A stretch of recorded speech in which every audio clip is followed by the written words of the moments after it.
Yeah, so I want to go over some like very basic things about items and runes. So like you mostly know this because you watch my stream a lot, but I want to go over the rune page that you had with one minor change that you can potentially make. This is the standard rune page for Viego for like every single game, basically. Like Conquer into Cashback with Inspiration. This is perfect. A lot of people ask why not Boots and why you go Cashback. So Boots gives you like about like 400 gold worth of value because it's like free boots, which is 300 gold, and then like a little extra movement speed. And it's like, it's kind of nice because you don't have to build boots. But Cashback gives you more value than that just after you buy your second item, and then it like scales better because once you get your third and fourth item, you just like have more money from cashback. So it's just like objectively better. Some people ask about press the attack. The reason why you don't go press the attack is because it's really only good for one kill and one possession. So when you take over a body, you get their items and their stats and their levels, but you don't get their runes. So you will always have your runes when you're playing Viego no matter what. So like let's say you use press the attack to burst a Syndra and then you take Syndra's body. Well, now there's no way you're proccing press the attack in Syndra's body because you're not like gonna be autoing 3 times. Like that just like doesn't make sense. Right. But if you kill a Syndra with Conquer, well, you have 12 stacks of Conquer, you take her body, and now you're playing Syndra with a fully stacked Conquer. It makes like the sequence of like plays better when you have Conquer. It's just a more consistent rune. It's like there's no reason to take anything else. The one thing that you can change, like you can experiment with this a bit, is taking the movement speed rune instead of the adapt the force rune. So you lose out on like 5 AD in your initial clear. That like probably sounds like a lot, but basically the way that you're looking to full clear, and then you're looking to take scuttle, and then you're looking to maybe skirmish and then back. So that's like how every game's gonna go. Now, whether or not you have the adaptive force or you have movement speed, you'll be able to clear your jungle effectively like the same amount of time before Scuttle Crab. Like you'll be able to make it to Scuttle Crab whether you have this rune or not. But the difference is 2.5% movement speed actually is like a lot of value in the game because it's a percentage. So you're going to be able to move around the map a lot faster. You're going to be able to move to your camps faster, and it scales better. You're basically sacrificing a little bit of early game clear speed for more movement speed in the game. And everybody knows, or maybe you don't, but movement speed is the most OP stat in the game, especially as a jungler, because you are spending so much time running around the map. So yeah. I would definitely try a few games with like the movement speed rune here. It's kind of small, but it is definitely a big deal, or worth trying anyway. I actually want you to try to answer this because I know you do know. When it comes to the jungle item, a lot of people will ask, because you took it that game, why green smite? So, hold on. Wait, where are the smites? Smite. Oh, it's called Moss Stomper. I was typing in green smite. Okay, why green smite? I mean, they buffed the green smite, and then it delays, or it can help you delay the shield bow thrown item, so you can get LDR, Mortal Reminder, to give you that extra damage you need in the middle portion of the game. Yeah, so effectively, right, like secretly nerfed blue smite a little bit and buffed green and red smite. I don't know why it wasn't like made a big deal, but it's like at this point a lot of people have heard about it. But the standard build for Viego, up until recently, was Kraken into Collector into Shield Bow. Shield Bow being third, because you're squishy, but like it's really hard to play without any defensive stats at all. So like people would go Shield Bow, but the difference in damage output between going Shield Bow third or going a Last Whisper item third is like very, very high. Like you do significantly less damage going Shield Bow third. So, Green Smite doesn't necessarily make up for Shield Bow Shield, but it does kind of like bridge the gap to where it's like more reasonable to skip Shield Bow third. So what you can do is you can go Kraken, I'll put it in here properly, into Collector, into Lord Dominic's. And what this does is it gives you a significant power spike at 3 items compared to what the old build was. And because you have Green Smite, by the time you finish your 3rd item, but you should have your Green Smite completed, which gives you a little bit extra effective HP with the shield. And then at this point, you're able to hopefully snowball the mid game a lot harder with just a lot more damage. Whereas like with shield bow, you're basically like your third item power spike is just bit of damage with a defensive component, which is hard to like snowball with because you're spiking with survivability as opposed to damage when you're an assassin. Like, you're an assassin, so, like, you effectively want to be building for the first 3 items that help you one-shot people. Even against tanks, going this build is pretty good. A lot of people would, like, skip Collector against tanks, but as long as you get your LDR in the first 3 items, you're gonna do as much damage to tanks as, like, you possibly can. And yes, someone told you to never buy Bork on Viego. That is true.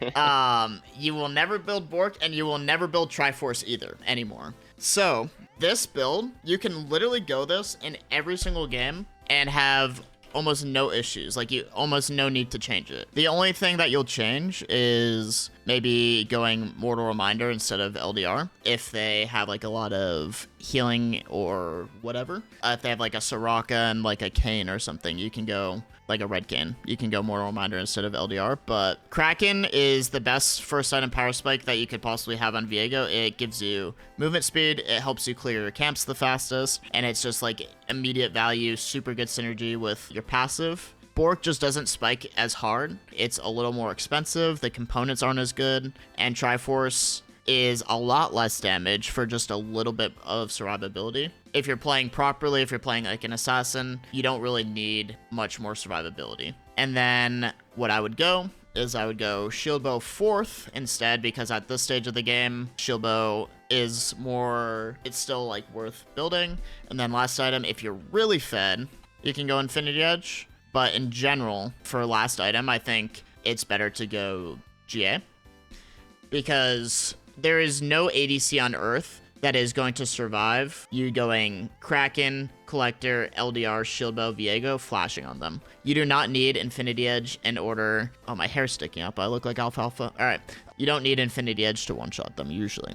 So, that's the build. Do you understand the build, Patty? Like, I assume you already knew all this. But... Yeah, that's the core build I go every time, and the off chance that they have excess shielding, go Serpent Yeah, Fang sometimes instead, you can go but Serpent it's like, Fang, but... don't really want to. Yeah, so someone in chat said it, but the one thing to note about GA is it doesn't work when you're in someone else's body. So you need to be a bit careful that when you have GA, you don't get stuck in like a different body while you're dying. But GA will proc normally as long as you're not on a possession. Why Collector? Well, first off, you need crit. The reason you go crit on Viego nowadays is because they had buffed his crit scaling on his abilities. So some champions like ADCs, they build crit because they auto attack a lot, and having your auto attacks crit is huge. Viego builds crit because he both has auto attack based damage that could crit, but also his Q and his ult scale with crit. So let me actually hop into a practice tool real quick and show this, just for visual reference. What about Phantom Dancer? Yeah, so I'll show you that as well. We'll do a slight detour here, just to confirm why you go this build. 1v1 Patty. I'll 1v1 Patty at the end of this, okay? At the end of the 2 weeks. And then if he beats me, I'll give him my sword. Not the one on my wall, though. I'm joking. All right, Do I need to consent for this? I mean, of course, we're big on consent here. So, if you take a look here, basically, Viego's scaling works on his Q and his ult. It scales with AD, but it also scales with how much crit you have.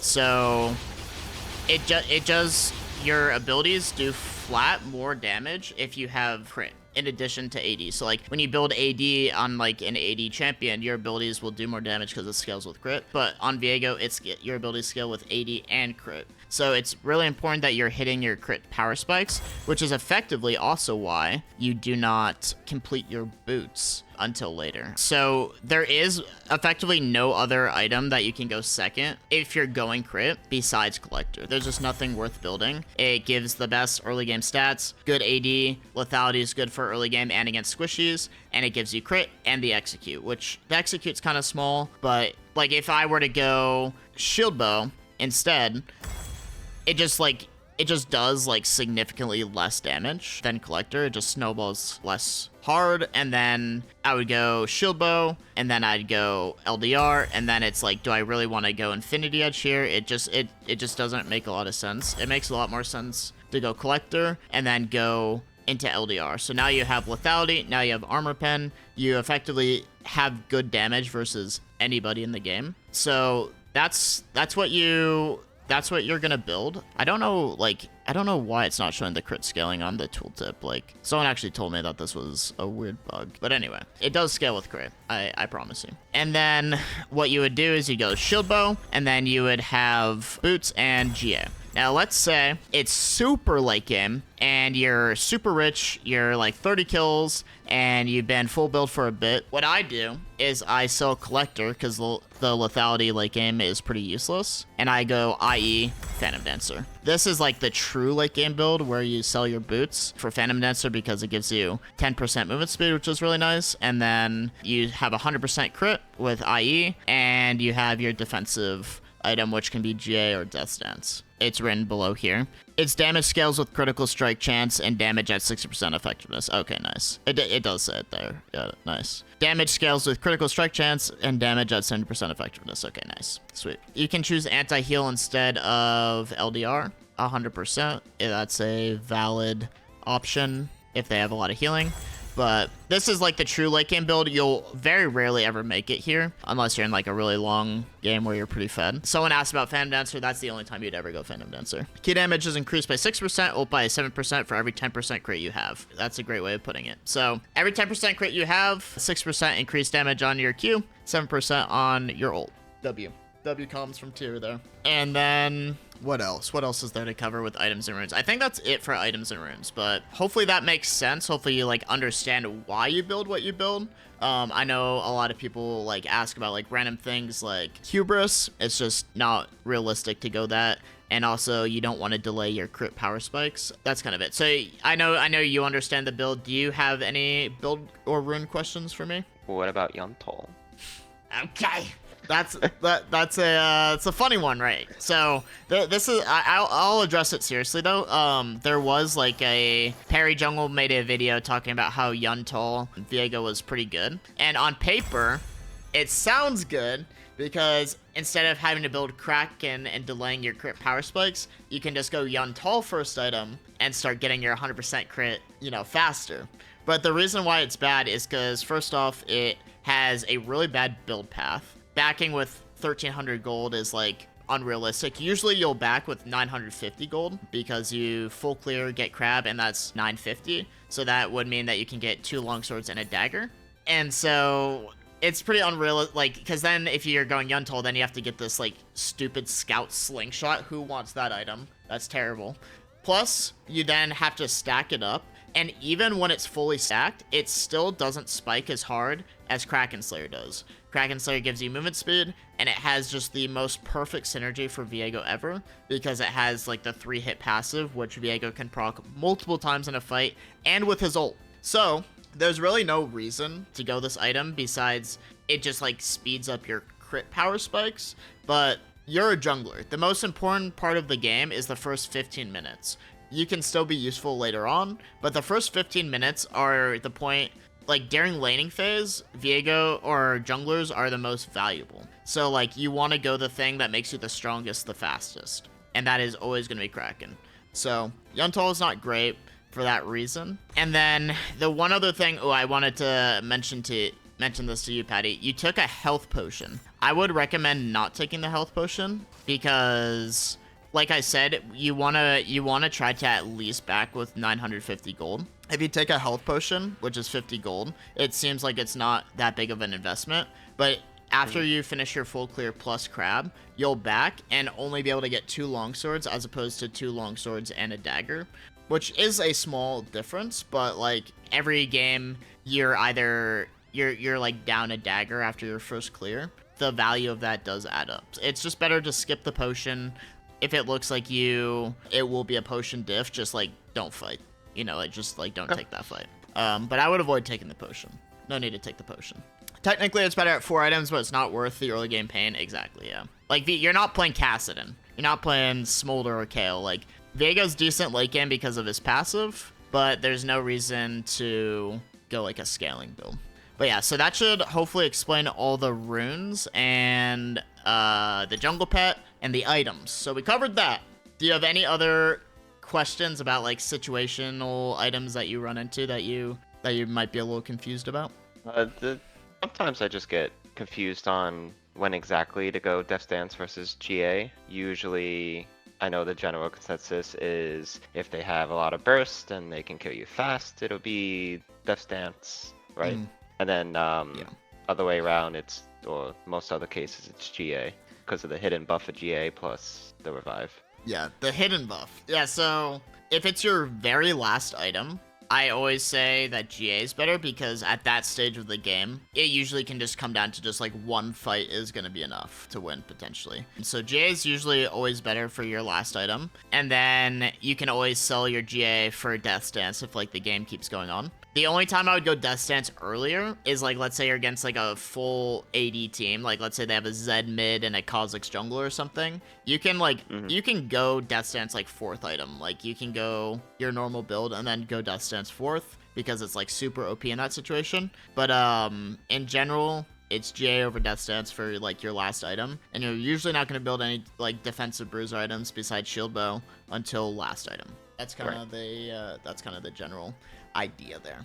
Also, boots, you're usually going to just sit on your tier 1 boots until at least 3 items, because with cash back, every time you complete a legendary item, you get money back, like around 250 gold. So like if you spend your gold buying boots instead of like your main items, which you're trying to like hit those crit power spike thresholds, then you are just like, you're just kind of like griefing your damage a little bit. So it's only worth to go boots before 3rd item if you're like against a full AD team or like a ridiculous amount of CC and you need like Merc Dreads. What about Maw or Wits? Well, you don't build Maw because you can't have Maw and Shield Bow, so you always are going to choose Shield Bow over Maw because it gives you crit and the shield. And then you're never really going to choose Wits End because, you know, realistically, you're playing an assassin. You're not playing like a bruiser. You're not trying to tank like a bunch of CC and like damage. You're trying to just one-shot people. And so Wits End does a lot less damage than any crit item that you could buy. You're not really going to build either of those. If I'm against like a heavy magic damage team, I'd rather just straight up build a tank item with what is it, Kanik? I like Kanik a lot as like my last item than to build like Shield Bow. Or then to build Wits End. Viego used to have a bruiser build and a bruiser playstyle, but you have to understand that Viego's an assassin. He plays like an assassin now. If you were playing Kha'Zix, you're not going to be like, oh, should I build defensive items? You're just going to build like lethality assassin because that's what Kha'Zix is. Viego is an assassin, and you should build him like one. That's like the most effective way to look at it. You forgot to say when to build Manamune. Okay, mods, blow up Tio's house. I'm kidding. I'm joking. What's the hidden GA buff? Would you like to say it, Patty? I know you know it. The hidden GA buff is literally just like the enemy team seeing it and not wanting to go in on you because they're scared they'll make a throw or something by targeting you with everything that they have, and you get revived, and the rest of your team comes in and just cleans up. Exactly. It's extra effort to kill someone with GA because you know you're gonna have to kill them twice. So like, let's say you overextend a little bit and they're gonna have to like use like ults or spells to kill you. They're gonna be more likely to hold off on it because they know that like you're just gonna revive. So like it actually gives you unironic aura. Like you have extra defensive aura stats because they're less likely to commit things to you knowing they have to kill you twice. It's like there's just like that unironic value with GA.